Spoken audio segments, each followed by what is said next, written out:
ప్రజలకు చేసిన మంచి పనులను ప్రతి ఒక్కరూ గుర్తుంచుకోవాలని ఎమ్మెల్యే బోడే ప్రసాద్ తెలిపారు. సీఎంఆర్ఎఫ్ చెక్కుల పంపిణీపై కొందరు వైసీపీ నాయకులు అసత్య ప్రచారాలు చేస్తున్నారని ఎమ్మెల్యే ఆవేదన వ్యక్తం చేశారు. కృష్ణా జిల్లా పెనంలూరు నియోజకవర్గంలోని పోరంకి టీడీపీ కార్యాలయంలో ముఖ్యమంత్రి సహాయ నిధి చెక్కుల పంపిణీ కార్యక్రమం నిర్వహించారు. ఈ కార్యక్రమంలో పెనంలూరు ఎమ్మెల్యే బోడే ప్రసాద్ పాల్గొని అర్హులైన లబ్ధిదారులకు సీఎంఆర్ఎఫ్ చెక్కులను అందజేశారు. ఈ సందర్భంగా ఎమ్మెల్యే బోడే ప్రసాద్ మాట్లాడుతూ ప్రజలకు చేసిన మంచి పనులను ప్రతి ఒక్కరూ గుర్తుంచుకోవాలని కోరారు. ముఖ్యమంత్రి సహాయ నిధి పేద మరియు మధ్యతరగతి కుటుంబాలకు వరం లాంటిదని ఆయన పేర్కొన్నారు. గత 2 ఏళ్ల కాలంలో పెనంలూరు నియోజకవర్గంలో సుమారు 20 కోట్ల విలువైన ముఖ్యమంత్రి సహాయ నిధి చెక్కులను పంపిణీ చేసినట్లు ఆయన తెలిపారు. ఈ పథకం ద్వారా అనేక కుటుంబాలు ఆర్థికంగా లబ్ధి పొందాయని చెప్పారు. అయితే సీఎంఆర్ఎఫ్ చెక్కుల పంపిణీపై కొందరు వైసీపీ నాయకులు అసత్య ప్రచారాలు చేస్తున్నారని ఎమ్మెల్యే ఆవేదన వ్యక్తం చేశారు. రాజకీయాలకు అతీతంగా పేద ప్రజలకు సహాయం అందించడమే ప్రభుత్వ లక్ష్యమని, ముఖ్యమంత్రి సహాయ నిధి ద్వారా అనేక కుటుంబాలకు ఆర్థిక భరోసా లభిస్తుందని ఆయన పేర్కొన్నారు. 19 కోట్ల అన్నాను, ఈ రోజుతో 20 కోట్ల 14 లక్షల రూపాయలు నియోజకవర్గం అంటే రాష్ట్రంలోనే నాకు తెలిసి ఒక 4-5 స్థానాల్లో ఉంటుంది. 2 సంవత్సరాల్లో 20 కోట్ల 14 లక్షల రూపాయలు. ఓకే అండి, థ్యాంక్ యూ. ఏమైందండి ఆవిడకి? ఓకే ఓకే అండి, ముఖ్యమంత్రి గారి ఫోటో కూడా ఇస్తున్నాం సార్. ఓకే, కూర్చోయి. ఎక్కడ ఎవరు? ఓకే ఓకే, మీరు 10 మందికి చెప్పాలా? థ్యాంక్, కూర్చోండి. ఉప్పాలాపు భారతి, ఎవరు? కానూరు. ఎక్కడ కానూరులో?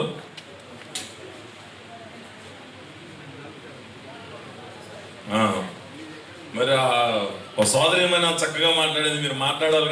ఎక్కడన్నా బిజీ చేస్తున్నారు. ఎవరు బిజీ చేస్తున్నారు?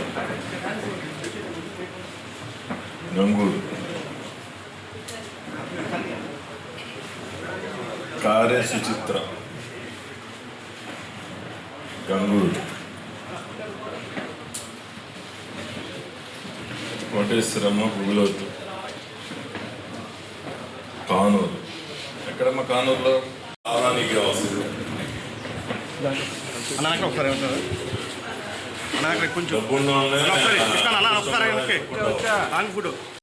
రెండోసారి యాక్సిడెంటా? ఎందుకని? స్పీడ్ తోలుతావా? Okay okay. కొక్కిలిగడ్డ ఆనంద కుమార్, ఎక్కడ? ఓకే. పార్టీలకు అతీతంగా భవిష్యత్ తరాల కోసం వంగవీటి మోహనరంగ ఆశయాలను సాధించే దిశగా కృషి చేయాలని వంగవీటి మోహనరంగ తనయుడు రాధాకృష్ణ వెల్లడించారు. అంతర్జాతీయ స్టేడియంకి VM రంగా పేరు పెట్టాలని, అలాగే ఒక జిల్లాకు ఆయన పేరు నామకరణం చేయాలని కాపు సంఘాల నాయకులు మైలవరపు దుర్గారావు రాష్ట్ర ప్రభుత్వాన్ని డిమాండ్ చేశారు. వంగవీటి మోహనరంగ 79వ జన్మదినం సందర్భంగా పశ్చిమ నియోజకవర్గం సితారా సెంటర్లో రంగా విగ్రహం వద్ద కాపు సంఘాల నాయకులు మైలవరపు దుర్గారావు ఆధ్వర్యంలో జయంతి కార్యక్రమం జరిగింది. ఈ కార్యక్రమానికి వంగవీటి మోహన్ రంగ తనయుడు వంగవీటి రాధాకృష్ణ హాజరై రంగా విగ్రహానికి పూలమాల వేసి నివాళులర్పించారు. అనంతరం కేక్ కట్ చేసి పేదలకు పండ్లు, దుప్పట్లు పంపిణీ చేశారు. ఈ సందర్భంగా వంగవీటి రాధాకృష్ణ మాట్లాడుతూ పార్టీలకు అతీతంగా ప్రజలకు సేవ చేయాలన్నదే వంగవీటి మోహనరంగ ఆశయమన్నారు. మైలవరపు దుర్గారావు మాట్లాడుతూ విజయవాడలోని అంతర్జాతీయ స్టేడియంకి VM రంగా పేరు పెట్టాలని, అలాగే ఒక జిల్లాకు ఆయన పేరు నామకరణం చేయాలని రాష్ట్ర ప్రభుత్వాన్ని డిమాండ్ చేశారు. పేద, బడుగు, బలహీన వర్గాల ఆరాధ్య దైవమైన రంగాకు ప్రభుత్వాలు తగిన గౌరవం కల్పించాలని, ఆయన ఆశయాలను ముందుకు తీసుకెళ్తామని పేర్కొన్నారు. రంగా గారి జయంతి సందర్భంగా ఇవాళ ఒక చోట నగరంలోనే కాదు, రాష్ట్రంలో నలుమూలలా ఆయన అభిమానించే వాళ్ళు ప్రాంతాలకు అతీతంగా, పార్టీలకు అతీతంగా ఒక భావితరాల భవిష్యత్తుకి ఒక నాయకుడు ఎలా ఉండాలో చాటి నాయకుడు రంగా గారిని చెప్పని యువత స్ఫూర్తిగా తీసుకుంటున్నారు. ఆయన ఆశ సాధన కోసం అందరూ కలిసికట్టుగా ముందు నడవాలని కోరుకుంటున్నాం.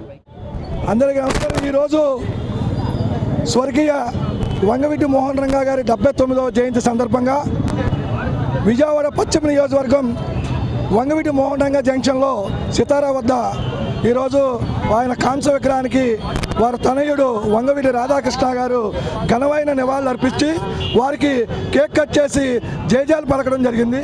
అలాగే ఈరోజు పేద బడుగు బలహీన వర్గాల అందరికీ ఆరాధ్య జ్యోతి అయినటువంటి వంగవీటి మోహన్ రంగారావు గారి ఆశయ సాధనంతో వారితో భావంగా ఈరోజు పేద ప్రజలందరికీ కూడా దుప్పట్ల పంపిణీ కార్యక్రమం, అలాగే ఫ్రూట్స్ పంపిణీ కార్యక్రమం, అలాగే కేక్ కట్ చేయడం అన్ని అనేకమైన రకమైన సేవా కార్యక్రమాలు చేస్తూ వారి ఆశయాన్ని ముందుకు తీసుకెళ్లే విధంగా మీ అందరం కూడా పనిచేస్తూ ఉంటాం. ఎప్పటికీ ఈ రోజుకి కూడా మా వంగవీటి మోహన్ రంగా గారికి ఏ ప్రభుత్వాలు వచ్చినా కూడా అవమానపరిచే విధంగా ముందుకెళ్తున్నాయి. ఇప్పటికైనా సరే ప్రభుత్వాలు వంగవీటి మోహన్ రంగా గారికి సముచిత స్థానాన్ని అందిస్తూ వారికి గౌరవం ఇచ్చేటట్టుగా ఈ యొక్క రాష్ట్ర ప్రభుత్వాలు వ్యవహరించాలని చెప్పి, అలాగే ఇవాళ ఆంధ్రప్రదేశ్లో అంతర్జాతీయ స్టేడియం కట్టే దానికి విఎం రంగా స్టేడియంగా నామకరణం చేయాలని చెప్పి మా యొక్క డిమాండ్ చేయడం జరుగుతుంది. అలాగే రానున్న కాలంలో వంగవీటి మోహన్ రంగా గారి అనేక కార్యక్రమాల్లో కూడా ప్రజలందరూ కూడా ఇదే విధంగా డిమాండ్ చేస్తారు. మీరు కూడా రాష్ట్ర ప్రభుత్వం కూడా గమనించి రంగా గారి యొక్క పేరుని జిల్లాకు కానీ లేకపోతే స్టేడియం కానీ పెట్టాలని చెప్పి కోరుకుంటున్నాం. స్వాతంత్ర పోరాటంలో తన ప్రాణాలను అర్పించి దేశానికి అపూర్వమైన స్ఫూర్తినిచ్చిన మహనీయుడు అల్లూరి సీతారామరాజు అని నగరపాలక సంస్థ కమిషనర్ ధ్యాన్ చంద్ర కొనియాడారు. అతని ధైర్యం, త్యాగం, దేశభక్తి మనకు ఎప్పటికీ పాఠాలుగా ఉంటాయని, అటువంటి మహానుభావుడికి నివాళులర్పించడం గర్వకారణమన్నారు. నగరపాలక సంస్థ ప్రధాన కార్యాలయంలోని కమాండ్ కంట్రోల్ రూమ్ వద్ద అల్లూరి సీతారామరాజు జయంతిని పురస్కరించుకుని కమిషనర్ ధ్యాన్ చంద్ర సిబ్బందితో ఘనంగా నివాళులర్పించారు. ముందుగా అల్లూరి సీతారామరాజు చిత్రపటానికి పూలమాలలు వేసి ఆయనకు శ్రద్ధాంజలి ఘటించారు. ఈ సందర్భంగా కమిషనర్ ధ్యాన్ చంద్ర మాట్లాడుతూ అల్లూరి సీతారామరాజు భారత స్వాతంత్ర్య పోరాటంలో తన ప్రాణాలను అర్పించి దేశానికి అపూర్వమైన స్ఫూర్తినిచ్చిన మహానుభావుడని, దేశభక్తి, ధైర్య సాహసాల పరాకాష్ఠగా నిలిచిన ఆయన జీవితం ప్రతి భారతీయుడికి మార్గదర్శకమని పేర్కొన్నారు. నేటి యువత అతని స్ఫూర్తిని అనుసరించి దేశ సేవలోకి ముందుకు రావాలని, ప్రజల సేవ చేయటం ద్వారా నిజమైన దేశభక్తిని చాటాలని అన్నారు. అల్లూరి సీతారామరాజు మన దేశ చరిత్రలో స్వాతంత్ర సమరయోధుడిగా చిరస్థాయిగా నిలిచిపోయారని, అతని ధైర్యం, త్యాగం, దేశభక్తి మనకు ఎప్పటికీ పాఠాలుగా ఉంటాయని, అటువంటి మహానుభావుడికి నివాళులర్పించడం గర్వకారణమన్నారు. దేవాలయాల అభివృద్ధి ద్వారానే ధర్మం, సంస్కృతి నిలబడుతుందని గుడివాడ ఎమ్మెల్యే వెనిగండ్ల రాము అన్నారు. కూటమి ప్రభుత్వ హయాంలో ఆలయాల్లో ఆధ్యాత్మిక వైభవాన్ని మరింత పెంపొందిస్తున్నామని ఆయన చెప్పారు. గుడ్లవల్లేరు మండలం వేమవరంలో ప్రసిద్ధిగాంచిన శ్రీ కొండలమ్మ అమ్మవారి దేవస్థానం ప్రాంగణంలో దాతల సహకారంతో నిర్మించిన 8 దుకాణాల కాంప్లెక్స్ ప్రారంభ వేడుకలు ఘనంగా జరిగాయి. ధర్మకర్తల కమిటీ సభ్యులు, భక్తులు, దాతలతో కలిసి గుడివాడ ఎమ్మెల్యే వెనిగండ్ల రాము కాంప్లెక్స్ ను ప్రారంభించి శిలాఫలకాన్ని ఆవిష్కరించారు. ముందుగా కార్యక్రమానికి వచ్చిన ఎమ్మెల్యేకు మేళతాళాలతో దేవాదాయ అధికారులు స్వాగతం పలికారు. అనంతరం అమ్మవారిని దర్శించుకున్న ఎమ్మెల్యే రాము ప్రత్యేక పూజలు నిర్వహించారు. ఈ సందర్భంగా వెనిగండ్ల రాము మాట్లాడుతూ దాతల సహకారంతో కొండలమ్మ ఆలయం మరింత అభివృద్ధి చెందుతుందన్నారు. ఇలాంటి కాంప్లెక్స్ వల్ల భక్తులకు సౌకర్యాలు పెరగడంతో పాటు స్థానికంగా ఉపాధి అవకాశాలు కూడా వస్తాయన్నారు. ఆలయ ఆదాయం పెరిగి మరిన్ని అభివృద్ధి పనులు చేపట్టడానికి ఉపయోగపడుతుందని ఎమ్మెల్యే రాము పేర్కొన్నారు. కూటమి ప్రభుత్వం ఆలయాల అభివృద్ధికి పెద్దపీట వేస్తుందని ఉద్ఘాటించారు. కొండలమ్మ ఆలయాన్ని రాష్ట్ర స్థాయి ఆధ్యాత్మిక కేంద్రంగా తీర్చిదిద్దడానికి అవసరమైన అన్ని చర్యలు తీసుకుంటామన్నారు. ఆలయ అభివృద్ధికి కృషి చేస్తున్న ధర్మకర్తలు, దాతలు, భక్తులకు ఎమ్మెల్యే రాము ధన్యవాదాలు తెలిపారు. స్వాతంత్ర సమరయోధుడు అల్లూరి సీతారామరాజు జయంతిని పురస్కరించుకుని క్షత్రియ సేవా సంఘం, క్షత్రియ మహిళా విభాగం ఆధ్వర్యంలో అయోధ్యనగర్లోని క్షత్రియ భవనంలో మెగా వైద్య శిబిరం నిర్వహించారు. శిబిరంలో పాల్గొన్న వివిధ విభాగాల వైద్య సిబ్బంది పేద, మధ్యతరగతి ప్రజలకు ఉచితంగా వైద్య పరీక్షలు చేసి అవసరమైన వారికి ఉచితంగా మందులు పంపిణీ చేశారు. స్వాతంత్ర సమరయోధుడు అల్లూరి సీతారామరాజు జయంతిని పురస్కరించుకుని క్షత్రియ సేవా సంఘం, క్షత్రియ మహిళా విభాగం ఆధ్వర్యంలో అయోధ్యనగర్లోని క్షత్రియ భవన్లో మెగా వైద్య శిబిరం నిర్వహించారు. పల్మనాలజీ, యూరాలజీ, డెంటల్, నేత్ర పరీక్షలు నిర్వహించారు. అవసరమైన వారికి ఉచితంగా మందులు అందజేశారు. ఈ స్కాన్ క్షత్రియ మహిళా సంఘం విజయవాడ ఉపాధ్యక్షురాలు అనురాధ మాట్లాడుతూ ప్రతి నెల మొదటి ఆదివారం ఉచిత వైద్య శిబిరాన్ని నిర్వహిస్తుంటామని, నేడు మెగా వైద్య శిబిరాన్ని నిర్వహిస్తామని చెప్పారు. పేద, మధ్యతరగతి ప్రజలకు ఉపయోగపడే విధంగా ఈ శిబిరాన్ని ఏర్పాటు చేశామని తెలిపారు. సుమారు 300 మంది శిబిరంలో పాల్గొన్నారని, 30,000 రూపాయల విలువ గల వైద్య పరీక్షలు ఉచితంగా చేశామన్నారు. సంఘం ప్రధాన కార్యదర్శి డాక్టర్ ప్రవళిక మాట్లాడుతూ వైద్యం అందరికీ అందుబాటులో ఉండాలనే ఉద్దేశంతో క్షత్రియ సేవా సంఘం, క్షత్రియ మహిళా సంఘం ఆధ్వర్యంలో వైద్య శిబిరాన్ని ఏర్పాటు చేశామన్నారు. అన్ని రకాల వైద్య సేవలు, వైద్య పరీక్షలు పేద, మధ్యతరగతి ప్రజలకు అందుబాటులోకి తెచ్చేందుకు ఈ శిబిరాన్ని ఏర్పాటు చేశామన్నారు. ఆసుపత్రికి వెళ్లి వైద్య పరీక్షలు చేయించుకోవాలంటే ఖర్చు అవుతుందని, ప్రజలు ఆరోగ్య పరీక్షలు చేయించుకుని తమకు ఉన్న ఆరోగ్య సమస్యలతో తెలుసుకుని వైద్యం చేయించుకునేలా శిబిరాన్ని ఏర్పాటు చేశామన్నారు. క్షత్రియ సేవా సంఘం అధ్యక్షుడు ఆంజనేయరాజు మాట్లాడుతూ పేద మధ్యతరగతి ప్రజలకు వైద్య పరీక్షలు అన్ని ఉచితంగా చేయించి వారికి కావాల్సిన మందులు అందించడం జరిగిందన్నారు. రాబోయే కాలంలో ప్రతి సంవత్సరం మహిళలు వృద్ధులకు ఉపయోగపడే విధంగా మరిన్ని సేవా కార్యక్రమాలు చేస్తామన్నారు. ఇక్కడ క్షత్రియ మహిళా సేవా సంఘం అనే కార్యక్రమంలో మెగా మెడికల్ క్యాంప్ అనేది జరపడం జరుగుతుంది. ఇది మాము ఎవ్రీ మంత్ ఫస్ట్ సండే మాకు మెడికల్ క్యాంప్ అనేది జరుగుతుంది. దాన్ని బేస్ చేసుకుని మెగా మెడికల్ క్యాంప్ అనేది పెట్టడం జరిగింది. ఇది మిడిల్ క్లాస్ వాళ్ళకి, అప్పర్ మిడిల్ క్లాస్ వాళ్ళకి కూడా ఉపయోగపడేలాగా మేము కండక్ట్ చేయడం జరిగింది. ఇందులో పల్మనాలజీ, యూరియాలజీ, డెంటల్, ఐ మొత్తం అన్ని టెస్టులకు కూడా ఇక్కడ మేము పెట్టడం జరిగింది ఈవెంట్లో. దీన్ని ఇప్పుడు ప్రతి ఒక్కళ్ళు కూడా ఉపయోగించకుండా సక్సెస్ఫుల్గానే మేము చేస్తున్నాము. దీనికి సంబంధించి కూడా మేము చాలా కార్యక్రమాలు ఈ మెగా క్యాంప్ గురించి మేము చాలా వర్కౌట్ చేసి ఈవెంట్ని కండక్ట్ చేశాము. మేము దీన్ని బేస్ చేసుకుని ప్రతి ఒక్కళ్ళు కూడా చాలామంది ఒక 300-400 మెంబర్స్ రావడం జరిగింది. వాళ్ళందరికీ కూడా మేము 30,000 వర్తబుల్ ట్రీట్మెంట్స్ అన్నీ కూడా, ట్రీట్మెంట్ కాదు, వాళ్ళకి సంబంధించిన టెస్టులన్నీ కూడా మేము ఇక్కడ చేస్తున్నాము ఫ్రీగా. దాన్ని చాలామంది ఉపయోగించుకుంటున్నారు. దీని తరపున డాక్టర్ ప్రవళిక మాట్లాడతారు. కంటిన్యూషన్. విజయవాడలో ఉన్న వివిధ ఆసుపత్రులు మా క్షత్రియ మహిళా సంఘానికి, క్షత్రియ సేవా సంఘానికి సహకరించి ఇక్కడ ఒక మెడికల్ క్యాంప్ని ఆర్గనైజ్ చేయడం జరిగింది. సో ఈ మెడికల్ క్యాంప్లో వచ్చిన ప్రజలందరికీ, అంటే సామాన్య ప్రజలందరూ ఈ మెడికల్ క్యాంప్లో దగ్గర ఒక 1000 మెంబర్స్ వరకు, అంటే 1000 మంది వరకు పాల్గొనడానికి అవకాశం కల్పించడం జరిగింది. 17 విభాగాలు, విభిన్న విభాగాలు, జనరల్ ఫిజిషియన్ దగ్గర నుంచి క్యాన్సర్ స్క్రీనింగ్ వరకు అందరికీ అందుబాటులో ఉండాలనే ఉద్దేశంతో ఒక జనరల్ ఫిజిషియన్ని, కార్డియాలజిస్ట్ని, పల్మనాలజిస్ట్ని, orthopaedician, gynaecologist, fertility specialist, dermatologist, paediatrician, neurologist, psychiatrist, అలా ప్రతి విభాగాన్ని ఫోకస్ చేసుకుంటూ అన్ని విభాగాలకు సంబంధించిన పరీక్షలు, అన్ని విభాగాలకు సంబంధించిన మందులు ప్రజలందరికీ ఇవ్వడం జరుగుతుంది. ఈ మెడికల్ క్యాంప్ చేసి వదిలేయడమే కాకుండా ప్రతి పేషెంట్ని మళ్ళీ ఫాలోఅప్ చేసుకోవడం, నెక్స్ట్ వీక్ ప్రతి నెల జరిగే ఫ్రీ మెడికల్ క్యాంప్కి అందరూ ఈ క్యాంప్లో పార్టిసిపేట్ చేసిన వాళ్ళందరూ రావచ్చు, కొత్త వాళ్ళు కూడా రావచ్చు. అందరికీ ఉచిత మందులు పంపిణీ జరుగుతుంది. అలాగే 30,000కు దగ్గర 30,000 సంబంధించిన 30,000 వర్క్ చేసే పరీక్షలన్నీ ఫ్రీగా జరుగుతాయి. అంటే ప్రజలు జనరల్గా హాస్పిటల్స్కి వెళ్ళి వైద్య పరీక్షలు చేయించుకోవడానికి చాలా ఖర్చు అవుతుందనే ఉద్దేశంతో చాలామంది హెల్త్ని నెగ్లెక్ట్ చేయడం జరుగుతుంది. సో ఈ క్యాంప్ని యూజ్ చేసుకోవడం ద్వారా ఏంటంటే తమకు ఉన్న డిసీజెస్ని ఐడెంటిఫై చేసుకోవడానికి, తగిన వైద్యానికి మంచి రూట్ ఏర్పడుతుందని ఆశిస్తూ సమాజ సేవలో క్షత్రియ సేవా సమితి ఎప్పుడు ముందుంటుందని చెప్పి తెలియజేసుకుంటూ ధన్యవాదాలు. ఈ ప్రాంతంలో ఉన్న పేద మహిళలందరూ కూడా, మధ్యతరగతి పేద మహిళలందరూ కూడా ఉపయోగించుకొని ఇవాళ అనేక రకాలైనటువంటి వ్యాధులు పూర్తిగా వస్తున్నాయి. ఆ అవేర్నెస్ ప్లస్ మెడికల్ చెకప్ చేయించి వాళ్ళకి కావాల్సినటువంటి అన్ని రకాల టెస్టులు, ప్రతి మనిషికి ఆల్మోస్ట్ 25,000 నుంచి 25,000 రూపాయలు అయ్యే టెస్టులు, బయట హాస్పిటల్కి వెళ్తే అయ్యే టెస్టులన్నీ కూడా ఫ్రీగా చేయించి ఇవాళ వాళ్ళకి కావాల్సిన అన్ని రకాల ఏర్పాట్లు చేద్దామనే ఉద్దేశంతో సత్సంకల్పం జరిగింది. ఇది కేవలం అల్లూరి గారి స్ఫూర్తితో కుల మతాలకు అతీతంగా చేస్తున్న సేవ ఇది. ఎందుకంటే క్షత్రియ సేవా సంఘం కానీ, క్షత్రియ మహిళా సంఘం కానీ ఓన్లీ క్షత్రియులకే కాకుండా సమాజంలో 10 మందికి సేవ చేద్దామనే ఉద్దేశంతో అల్లూరి వారి స్ఫూర్తితో చేస్తున్నాము. దీన్ని ఎక్కువ మంది మేము ఊహించినంత స్థాయి కన్నా ఎక్కువగా ఉన్నారు. వాళ్ళ వచ్చిన జనం చూస్తే మాకే ఆశ్చర్యంగా ఉంది.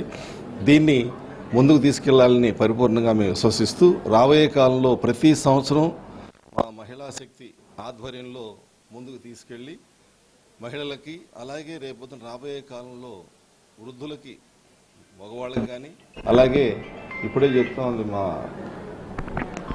మహిళా ప్రతినిధి మేడము మనీషా గారు, ఇక్కడ స్కూల్లో హై స్కూల్ స్థాయి సూర్య పబ్లిక్ స్కూల్లో కూడా క్షత్రియ సేవా సంఘం అనుబంధ సంఘం అయినటువంటి సూర్య పబ్లిక్ స్కూల్లో కూడా ఇవాళ 2 టెస్టులు అక్కడ వాళ్ళకు కూడా చేయిద్దామని సంకల్పించారు. వాళ్ళు నిజంగా గర్వకారణంగా ఉంది. ఇది రాబోయే ఈ ప్రాంతంలో ఉన్నటువంటి అందరూ ఉపయోగించుకొని వాళ్ళకు కావాల్సినటువంటి సేవ ఏదైనా సరే చేయటానికి మహిళా సంఘం కానీ, అలాగే క్షత్రియ సేవా సంఘం ఆధ్వర్యంలో వీళ్ళందరికీ ముందు అండదండలు ఇస్తామని మనసావాచకు కోరుకుంటున్నాను. స్వర్గీయ వంగవీటి మోహనరంగ చూపిన ధైర్యం, పోరాట స్ఫూర్తి నేటి తరం యువతకు ఆదర్శప్రాయమని గుడివాడ ఎమ్మెల్యే వెనిగండ్ల రాము అన్నారు. రంగా చూపిన మార్గాలు తనలాంటి ఎందరికో ఆచరణీయమని పేర్కొన్నారు. స్వర్గీయ వంగవీటి మోహనరంగ 79వ జయంతి వేడుకలను కూటమి పార్టీల ఆధ్వర్యంలో ఘనంగా నిర్వహించారు. ఏజీకే స్కూల్ సెంటర్లో జరిగిన కార్యక్రమంలో ఎమ్మెల్యే వెనిగండ్ల రాము, కూటమి నాయకులు రంగా విగ్రహానికి పూలమాలలు వేసి నివాళులర్పించారు. ఈ సందర్భంగా ఎమ్మెల్యే వెనిగండ్ల రాము మాట్లాడుతూ, రంగా బడుగు బలహీన వర్గాల కోసం జీవితాంతం పోరాడిన నాయకుడన్నారు. కార్మిక నేతగా, పేదల పక్షపాతిగా ఆయన చేసిన సేవలు మరువలేనివన్నారు. కూటమి ప్రభుత్వం రంగా లాంటి మహనీయుల ఆశయాల సాధనే లక్ష్యంగా పనిచేస్తుందన్నారు. అభిమానుల విజ్ఞప్తి మేరకు ఏజీకే స్కూల్ సెంటర్ను రంగా చౌక్గా అభివృద్ధి చేసేందుకు చర్యలు తీసుకుంటామని, సాధ్యాలను పరిశీలించి ప్రముఖంగా ఉండేలా చౌక్లో రంగా విగ్రహాన్ని ఏర్పాటు చేస్తామని హామీ ఇచ్చారు. రండి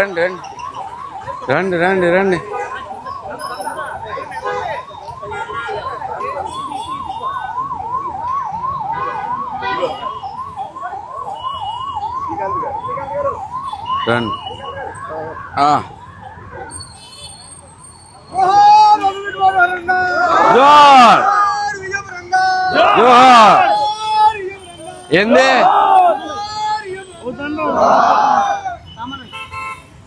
సాంబయ్య గారు రండి ముందుకు. అమ్మా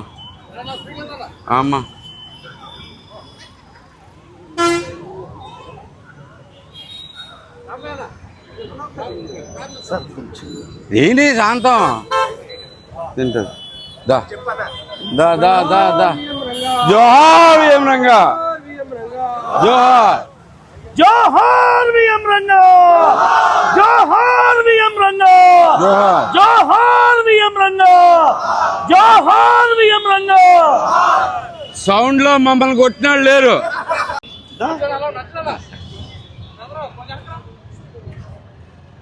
బీజేపీ వాళ్ళు కూడా జాయిన్ అయ్యారు.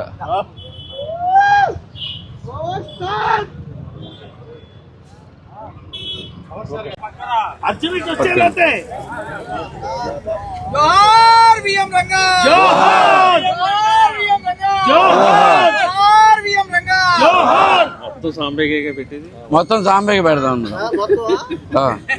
ఎవ్రీబడి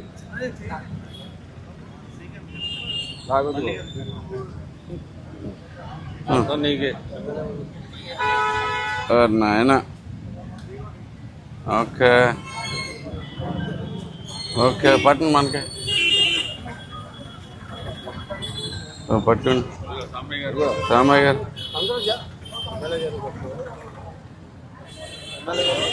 అమ్మా, పవన్ గారు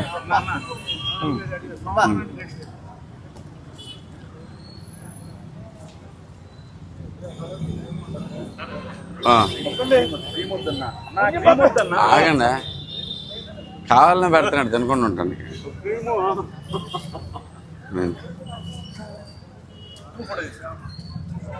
అమరావతి పేరుతో రాష్ట్రాన్ని అప్పుల ఊబిలోకి నెట్టేస్తున్నారని, రాజధాని నిర్మాణం పేరుతో భారీ అవినీతి జరుగుతుందని మాజీ మంత్రి పేర్ని నాని ఆరోపించారు. అమరావతి కంటే మచిలీపట్నం, విజయవాడ, గుంటూరు ప్రాంతాలను కలుపుతూ మావిగన్ అభివృద్ధి మోడల్ రాష్ట్రానికి మేలు చేస్తుందన్నారు. అమరావతి నిర్మాణ వ్యయాలు, అప్పులపై ప్రభుత్వం సమాధానం చెప్పాలని డిమాండ్ చేశారు. సోషల్ మీడియాపై ఉక్కుపాదం మోపుతున్నారని, ప్రతిపక్షాలపై అక్రమ కేసులు నమోదు చేస్తున్నారని ఆరోపించిన ఆయన రాష్ట్రంలో శాంతి భద్రతల పరిస్థితి కూడా ఆందోళనకరంగా మారిందని విమర్శించారు. సర్వనాశనం అయిపోతాం. ఇప్పటికే రాష్ట్రం విడిన తర్వాత రాజధాని లేకపోవటమే కాకుండా పరిశ్రమలు లేవు, ఆదాయ వనరులు లేవు, అన్నింటా వెనుకబడి ఉన్నటువంటి ఆంధ్రప్రదేశ్ రాష్ట్రానికి ఉద్యోగ కల్పనలో గాని అన్నిట్లో వెనుకబాటుతనం కనపడుతుంది. ఇంకా ఆర్థికంగా కూడా ఈ రకంగా సర్వనాశనం చేస్తే గనక ఎప్పటికీ ఆంధ్రప్రదేశ్ రాష్ట్రం కోలుకోలేని స్థితిలోకి వెళ్తుందని చెప్పని, కాబట్టి అమరావతిని ఇక్కడతో ఆపండి, అమరావతి పేరుతో దోపిడీ ఆపండి, అప్పులు ఆపండి, మచిలీపట్నం, విజయవాడ, గుంటూరు, మావిగన్ ప్రాంతాన్ని అభివృద్ధికి, ఎందుకంటే ఒక పోర్ట్ ఉంది, ఇప్పటికే నగరాలు వచ్చున్నాయి, 2 పెద్ద నగరాలు ఉన్నాయి, మచిలీపట్నం ఒక చిన్న నగరం, వీటన్నిటి మధ్యలో పెద్ద ప్రాంతం అవుతుంది అని చెప్పని, గొప్ప రాజధాని అవుతుంది ఇవాళ కాకపోతే తక్కువ కాలంలో ఒక 10 ఏళ్లకో 15 ఏళ్లకో పూర్తవుతుంది, గొప్ప రాజధానిగా మారుతుంది, రూపాంతరం చెందుతుందని చెప్పని జగన్ గారు చెప్తే వెంటనే నారా చంద్రబాబు నాయుడులో, తెలుగుదేశం పార్టీలో, ప్రభుత్వంలో ఒక్కసారి ఉలిక్కి పడుతున్నారు వీళ్ళందరూ. తొట్టుబాటు వాళ్ళ సమాధానాలు, వాళ్ళ ప్రెస్ మీట్లు చూస్తుంటే, వాళ్ళ బూతులు చూస్తుంటే, వాళ్ళ శాపనార్థాలు చూస్తుంటే డొల్లతనం కనపడుతుంది. అమరావతి అనే దాంట్లో ఎంత డొల్లతనం ఉందో అర్థమవుతుంది. అమరావతిలో అవినీతి భాగవతం ఎలా జరుగుతుంది, ఆ భాగవతం కథా కమామిషి ఏంటి, లేదా దోపిడీ అనేది ఎలా అంచెలంచెలుగా దోచుకుంటున్నాడు నారా చంద్రబాబు నాయుడు గారు. అలాగే రాజధాని పేరుతో ఎమోషనల్ బ్లాక్ మెయిలింగ్ చేసి రైతుల యొక్క పొలాల్ని మాయమాటలు చెప్పి మోసాలు చేసి పొలాలు ఇచ్చినటువంటి రైతులకి ఎన్ని కష్టాలు కల్పిస్తున్నారు, లేదా వాళ్ళ కంట్లోంచి కారుతున్నటువంటి కన్నీళ్లు. అమరావతి 29 గ్రామాలు దాటి బయటికి రాకూడదు, ప్రజలకు తెలియకూడదు అనేటువంటి కుట్ర తప్పితే మరొకటి లేదు. రాష్ట్రంలో కూటమి ప్రభుత్వం ఏర్పడిన తరువాత పోలీస్ వ్యవస్థను రాజకీయ కక్ష సాధింపులకు వినియోగిస్తున్నారని వైసీపీ లీగల్ సెల్ రాష్ట్ర అధ్యక్షుడు మలసాని మనోహర్ రెడ్డి ఆరోపించారు. గాంధీ సాయికృష్ణ లాకప్ డెత్ ఘటన, యూట్యూబర్ల అరెస్టులు, పోలీసుల తీరుపై ప్రజల్లో తీవ్ర అనుమానాలు వ్యక్తమవుతున్నాయన్నారు. ప్రభుత్వ వైఫల్యాల నుంచి ప్రజల దృష్టిని మళ్లించేందుకే అక్రమ కేసులు, రాజకీయ కుట్రలు జరుగుతున్నాయని తాడేపల్లిలో నిర్వహించిన మీడియా సమావేశంలో ఆయన వివరించారు.